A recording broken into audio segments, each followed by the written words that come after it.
This is your urgent call to action. We are all called to lead in a world in chaos, crisis, and turmoil. Join a pivotal global movement for change to transform the leadership crisis worldwide. Will you play it safe, or will you wake up, step up, and speak out?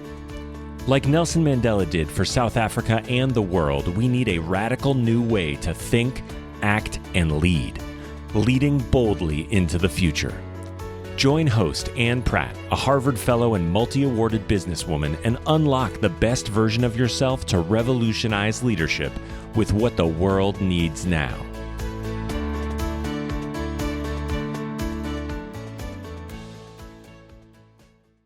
Greetings, my friend, and welcome to Leading Boldly into the Future. Dumela, Lagai, Niha, Habari, Amosi, Mahaben, Goeiemorgen, Bonjour, good day. Up front, let me say, I believe in you, and I believe in your ability to heighten hope, to save our planet, and to heal our deep divides. My name is Ann Pratt. I'm formerly from South Africa, and I relocated abroad to attend a Harvard Leadership Fellowship in beautiful Boston in the United States of America. This podcast is your urgent call to action. It's an urgent response to what the world needs now. A radical new leadership paradigm to make this world a lasting world and a better place for all. It is part of a global Mandela leadership movement for change designed to remind our generation and to educate and empower the next. We're living in a pivotal global Mandela moment, a twin pillar moment of despair and hope. This podcast and movement are a culmination of my life, my career, my purpose and passion. I grew up in a deeply divided apartheid South Africa, a country plagued by hatred, bitterness, anger, and war. I lived through South Africa's miracle transformation from a brutal autocracy into a modern, stable democracy. In my young business career, I worked for and with the great multinational consumer goods giant Unilever, where smart strategies, world-class excellence, and the highest standards of integrity were the order of the day. I co-founded and ran a top executive search firm working in the private, public, and non-profit sectors, and interviewed and assessed around 10,000 leaders across the African continent and worldwide. I met Nelson Mandela, a day I imagined and prayed for as a young child. I worked with his board at the Mandela Foundation to find and assess a new CEO, a transformational leader to navigate his own foundation in difficult times. Miraculously, I survived ovarian cancer and came to Harvard to forge a new leadership pathway to impact the world. Nelson Mandela's life and leadership example matter today more than ever. January the 18th, 2017, I arrived in a cold Cambridge, a bustling metropolitan suburb of Boston. A new country on a new continent, a new adventure. It was a childhood dream come true.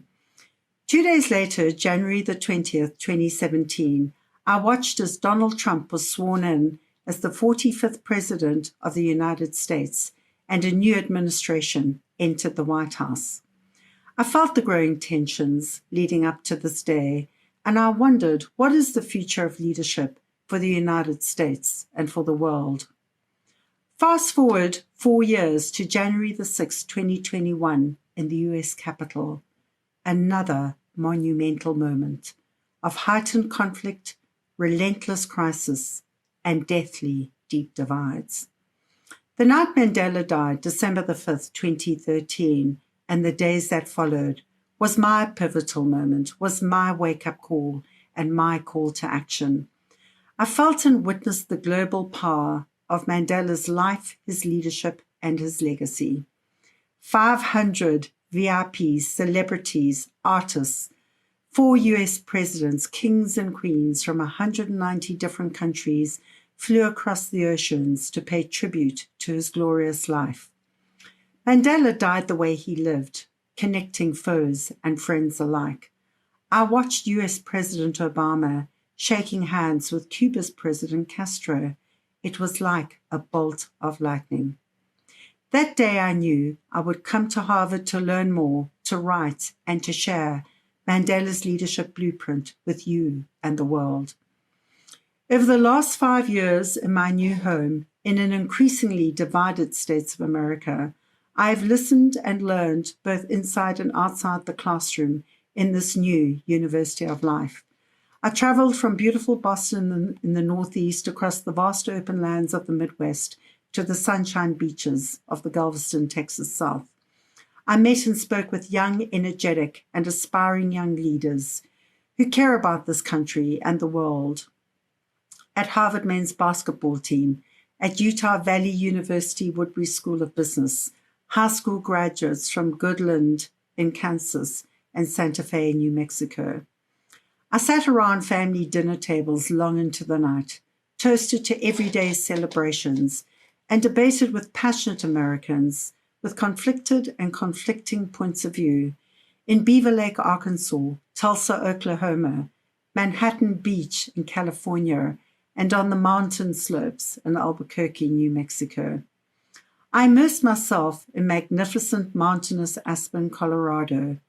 In a hospital ICU, I listened to the startling tales of rural Mississippi, and I danced in the iconic Beale Street jazz clubs just down the road from the Lorraine Motel, the assassination burial spot of Dr. Martin Luther King in Memphis, Tennessee.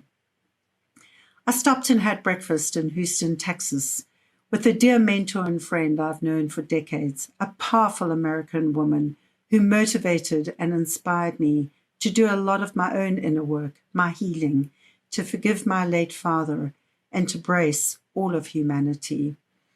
I left delighted to see her and surprised by her current social and political views. On the global stage, we live in an unprecedented global time with threats that transcend national borders and where popular nationalism cannot survive. We live in a new era which requires radical new thinking, bold new actions, and a global movement for change. A world teetering on the edge of Third World War, a world harassed by cyber criminals shutting down large infrastructure grids across a global internet, a world with mass migrations of 3.5% of an 8 billion human population, around 280 million absolutely desperate and displaced people seeking food, shelter, and safety. Most daunting of all, we live in a world facing the biggest human existential threat of all time, a world with flash floods, rising oceans, and a world on fire.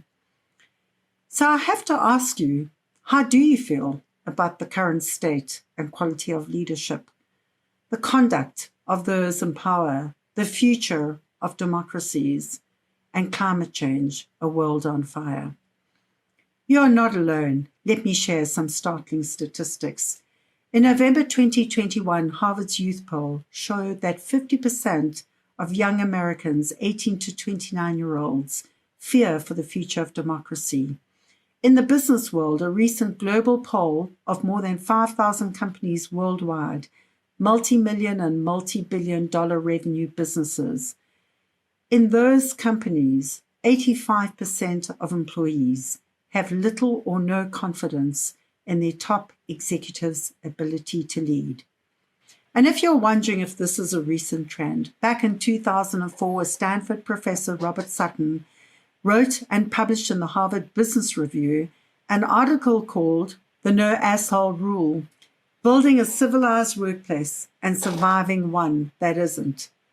He received such an overwhelming positive response that in 2007, he published an award-winning, best-selling business book. The current leadership models are not working. They are broken, and they have been broken for a long time. In this twin pillar moment of despair and hope, there is a radical new and better way, a Nelson Mandela way. Nelson Mandela transformed himself. He changed a nation, and he energized and inspired the world, igniting and uniting a global anti-apartheid movement that brought the apartheid government to its knees. The world has done it before, and we can do it again. For a moment, just think about where you were on May the 10th, 1994, the day Nelson Mandela went from prisoner to president in a brand new democratic South Africa. Mandela, the alleged terrorist, revolutionized leadership. And today, you too can revolutionize leadership and develop a radical new way to think, to act, and to lead.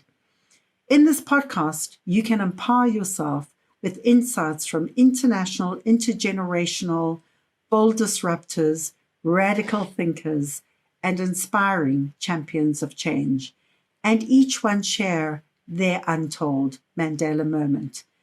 Together we explore what leadership is. We dispel the myths of those in power, because you are all called to lead. The big issues, the future leader mindset, and bigger and better thinking. It is so much more than logic and IQ. Like Mandela, you too can develop practical, physical, emotional, social, cultural, environmental, and existential or spiritual intelligences. For example, Mandela forgave his oppressors after 27 years in prison and invited his prison warders to his inauguration. We also debate why and how universities, colleges, and leading organizations need to radically reform the way they develop tomorrow's leaders, why moral courage is not enough, and why a president is never above the law. What is the future of leadership? Leadership is a dance. And like Nelson Mandela did for South Africa and the world, and like the global hit song Jerusalem, let us once again ignite and unite in a global call to action, a global movement to lead boldly into the future. So sign up, stand up, and share with your friends. By signing up, you join our global Mandela leadership movement for change, co-created with my dear Harvard and Aspen friends and colleagues, Mercy Odongo and Teddy Warrior, and co-founded with the many powerful and compelling voices on this podcast. In closing, I ask, if not you, then who? And if not now, then when? Bless this hopeful world and let our journey begin.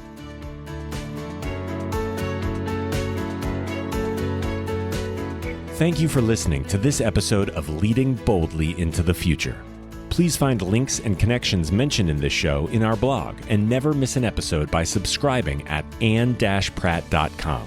That's ANNE-PRATT.com. May these insights from inspiring industry leaders, remarkable disruptors, and courageous champions of change bring forth a brand new you, emboldened, empowered, and ready to inspire hope. Come back soon, share with your friends, sign up on anne-pratt.com and join our movement for change. Why? Because the world needs you to lead boldly too.